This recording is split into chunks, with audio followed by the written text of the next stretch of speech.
पश्चिम बंगाल विधानसभा चुनाव 2026 इस बार सिर्फ राजनीतिक मुकाबला नहीं, बल्कि योजनाओं, नैरेटिव और भरोसे की सीधी टक्कर बन गया है।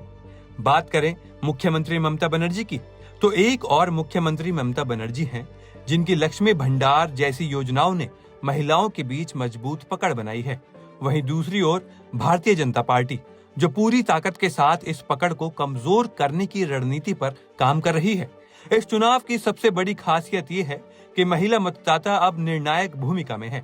राज्य के कुल मतदाताओं में करीब 3.16 करोड़ महिलाएं हैं, जो लगभग आधी आबादी हैं, और यही वजह है कि दोनों प्रमुख दल अपनी रणनीति का केंद्र महिलाओं को बना चुके हैं।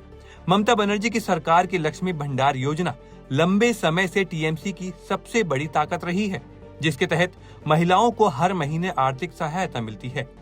इस योजना ने गांव देहात से लेकर शहरी गरीब वर्ग तक महिलाओं के बीच ममता के प्रति भरोसा मजबूत किया है। लेकिन बीजेपी ने इस समीकरण को तोड़ने के लिए बड़ा दांव चलते हुए 3,000 रुपए प्रति माह देने का वादा किया है, जो मौजूदा सहायता से लगभग 3 गुना है। ये सिर्फ एक चुनावी वादा नहीं, बल्कि महिलाओं के बीच सीधी आर्थिक तुलना खड़ी करने की कोशिश की जा रही है, जिससे ये संदेश दिया जा रहा है कि बीजेपी ज्यादा आर्थिक सुरक्षा दे सकती है। मध्य प्रदेश में लाडली बहन योजना की सफलता से उत्साहित बीजेपी को उम्मीद है कि बंगाल में भी ये फॉर्मूला असर दिखा सकता है। इसके साथ ही बीजेपी ने केवल महिलाओं पर ही नहीं, बल्कि युवाओं पर भी फोकस किया है। बेरोजगार युवाओं को भी 3,000 रुपए देने का वादा कर रही है। साथ ही संयुक्त युवा और महिला वोट बैंक बनाने की कोशिश कर रही है। बंगाल में बेरोजगारी लंबे समय से बड़ा मुद्दा बना रही है। ऐसे में ये रणनीति दो बड़े वर्गों को एक साथ साधने की कोशिश है। वहीं दुर्गा सुरक्षा जैसे वादों के जरिए बीजेपी महिला सुरक्षा को भी बड़ा चुनावी मुद्दा बना रही है, ताकि आर्थिक लाभ के साथ सुरक्षा का भरोसा भी जोड़ा जा सके। चुनाव सिर्फ योजनाओं की लड़ाई नहीं है, बल्कि नैरेटिव की भी जंग है।